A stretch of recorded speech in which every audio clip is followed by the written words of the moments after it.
हे मुनि पटधर जटिल सुंदर सुठी सुकुमार, विविध भांति भूषण बसन बादि किए करतार। जो ये सुंदर और अत्यंत सुकुमार होकर मुनियों के बलकल वस्त्र पहनते और जटा धारण करते हैं, तो फिर विधाता ने भांति भांति के गहने और कपड़े वृथा ही बनाए।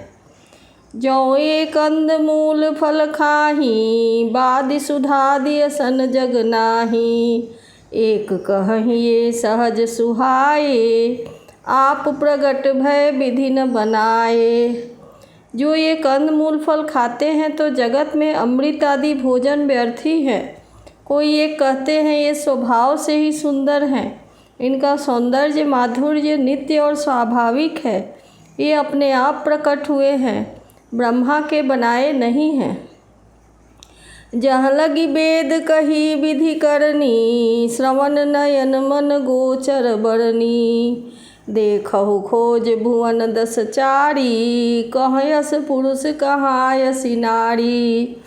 हमारे कानों नेत्रों और मन के द्वारा अनुभव में आने वाली विधाता की करनी को जहाँ तक वेदों ने वर्णन करके कहा है, वहाँ तक 14 लोकों में ढूंढ देखो, ऐसे पुरुष और ऐसी स्त्रियाँ कहाँ हैं। इन्हें ही देखी विधि मन अनुरागा, पटतर जोग बनावे लागा। किन्ह बहुत श्रम एक न आए, तेहि ऋषा बन यानि दुराए। इन्हें देखकर विधाता का मन अनुरक्त हो गया, तब वह भी इन्हीं की उपमा के योग्य दूसरे स्त्री पुरुष को बनाने लगा। उसने बहुत परिश्रम किया, परंतु कोई उसकी अटकल में नहीं आए। इसी ईर्ष्या के मारे उसने इनको जंगल में लाकर छुपा दिया है। एक कहीं हम बहुत न जानही, आपु ही परम धन्य करी मानही। ते पुनि पुण्य पुंज हम लेखे, जे देखहि देखी है जिन्ह देखे। कोई ये कहते हैं हम बहुत नहीं जानते, हाँ अपने को परम धन्य अवश्य मानते हैं जो इनके दर्शन कर रहे हैं, और हमारी समझ में वे भी बड़े पुण्यवान हैं जिन्होंने इनको देखा है, जो देख रहे हैं और जो देखेंगे। यही विधि कही कही बचन प्रिय, ले ही नयन भरि नीर। किमि चली हही मार्ग यगम, सुठी सुकुमार शरीर। इस प्रकार प्रिय वचन कह कह कर सब नेत्रों में प्रेमाश्रुओं का जल भर लेते हैं और कहते हैं कि ये अत्यंत सुकुमार शरीर वाले दुर्गम कठिन मार्ग पर कैसे चलेंगे। नारी स्नेह विकल बस होही, चकई साझ समय जनु सोही। मृदुपद कमल कठिन मग जानी, गहबरी हृदय कहीं बरबानी। स्त्रियां स्नेहवश विकल हो जाती हैं, मानो संध्या के समय चकवी भावी वियोग की पीड़ा से सो रही हूँ, दुखी हो रही हूँ। इनके चरण कमलों को कोमल तथा मार्ग को कठोर जानकर वे व्यथित हृदय से उत्तम वाणी कहती हैं। परसत मृदुल चरण अरुणारे, सकुचति महिजी में हृदय हमारे। जो जगदीश इन्हीं बन दीन्हा, कस न सुन सुमनमय मार्ग कीन्हा। इनके कोमल और लाल लाल चरणों को छूते ही पृथ्वी वैसे ही सकुचा जाती है जैसे हमारे हृदय सकुचा रहे हैं। जगदीश्वर ने यदि इन्हें वनवास दिया तो सारे रास्ते को पुष्पमय क्यों नहीं बनाया। जो मागा पाइये विधि पाही, ए रखी अहीं सखी आखिन माही। जे नर नारी न अवसर आए, तिन सिय राम न देखन पाए। यदि ब्रह्मा से मांगे मिले तो हे सखी, हम तो उनसे मांग कर इन्हें अपनी आँखों में ही रखें। जो स्त्री पुरुष इस अवसर पर नहीं आए, वे श्री सीताराम जी को नहीं देख सके। सुनि स्वरूप बूझहि अकुलाई, अब लगी गए कहाँ लगी भाई। समरथ धाई बिलो कहीं जाई, प्रमुदित फिरहि जन्म फल पाई। उनके सौंदर्य को सुनकर वे व्याकुल होकर पूछते हैं, हे भाई अब तक वे कहाँ तक गए होंगे। और जो समर्थ है वे दौड़ते हुए जाकर उनके दर्शन कर लेते हैं और जन्म का फल पाकर विशेष आनंदित होकर लौटते हैं। अबला बालक वृद्ध जना कर्मी जहीं पछिताहि, होहि प्रेम बस लोग इमी राम जहाँ जह जाहि। गर्भवती, प्रसूता आदि अबला स्त्रियां, बच्चे और बूढ़े दर्शन न पाने से हाथ मलते और पछताते हैं। इस प्रकार जहाँ जहाँ श्री रामचंद्र जी जाते हैं वहाँ वहाँ लोग प्रेम के वश में हो जाते हैं। गाँव गाँव यस होई आनंदु, देखी भानुकुल कैरव चंदु। जे कछु समाचार सुनि पावही, ते निपरानी ही दोष लगावही। सूर्य कुल रूपी कुमुदनी के प्रफुल्लित करने वाले चंद्रमा स्वरूप श्री रामचंद्र जी के दर्शन कर गांव गांव में ऐसा ही आनंद हो रहा है। जो लोग वनवास दिए जाने का कुछ भी समाचार सुन पाते हैं वे राजा रानी दशरथ कैकेयी को दोष लगाते हैं। कहीं एक यति भल नर नाहु, दीन हमहि जोई लोचन लाहु। कहीं परस पर लोग लुगाई, बातें सरल स्नेह जनाई।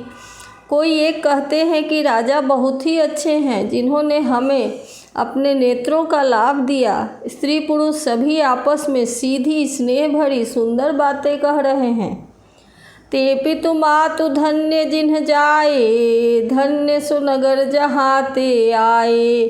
धन्य सुदेश शैल बन गाऊँ, जह जह धन्य सोई थोई ठाऊँ। कहते हैं वे माता पिता धन्य हैं जिन्होंने इन्हें जन्म दिया। वह नगर धन्य है जहाँ से ये आए हैं। वह देश पर्वत वन और गांव धन्य है और वही स्थान धन्य है जहाँ जहाँ ये जाते हैं। सुख पायौ बिरंचि रचिते ही, ए जेहि के सब भांति सनेही। राम लखन पथ कथा सुहाई, रही सकल मग कानन छाई। ब्रह्मा ने इसी को रचकर सुख पाया है जिसके ये श्री रामचंद्र जी सब प्रकार से स्नेही है। पथिक रूप से राम लक्ष्मण की सुंदर कथा सारे रास्ते और जंगल में छा गई है। यही विधि रघुकुल कमल रवि, मग लोगन सुख देत। जाहि चले देखत विपिन, सिय सौमित्र समेत।